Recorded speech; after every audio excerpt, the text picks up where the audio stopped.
بسم اللہ الرحمن الرحیم۔ نظر کی کمزوری کا میٹھا علاج۔ نظر کی کمزوری بالکل ختم۔ 3 وقت یہ حلوہ کھائیں، زندگی بھر اینک سے نجات پائیں۔ دوستو، آج میں آپ کو نظر کی کمزوری کا نسخہ بتانا چاہتا ہوں۔ نظر کی کمزوری بہت سے لوگوں کا اہم مسئلہ ہے، جیسے رات کو آنکھ میں سوزش اور آنکھ سے پانی آنا اور روشنی کی شدت کو برداشت نہ کر پانا، بصارت کی کمزوری جیسے مسائل۔ ان مسائل سے بچنے کے لیے لوگ نہ جانے کیا کیا پاپڑ بیلتے ہیں، لیکن کوئی فرق نہیں پڑتا۔ آج ہم آپ کو اس پریشانی سے نجات حاصل کرنے کے لیے ایک حلوہ بنانا سکھائیں گے۔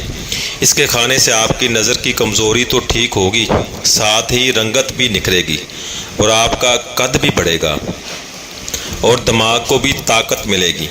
آپ کے قد میں بھی اضافہ ہوگا۔ اگر آپ طالب علم ہیں تو آپ کی یادداشت بہت بہتر ہو جائے گی۔ آئیے آپ کو حلوہ بنانا بتاتے ہیں۔ یہ ایک مجرب نسخہ ہے، اس کو بچے، بوڑھے اور جوان سب کھا سکتے ہیں۔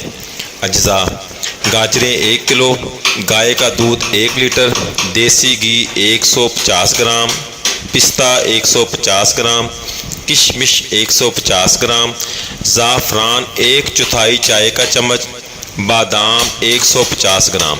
بنانے کا طریقہ: گاجروں کو دودھ میں ڈال کر پکائیں اور اچھی طرح خشک کر لیں، پھر اس میں گھی ڈال کر اچھی طرح بھون لیں، پھر تمام میوہ جات اس میں ڈال لیں اور چھوٹے چھوٹے حصوں میں تقسیم کر لیں اور دن میں 3 بار کھائیں۔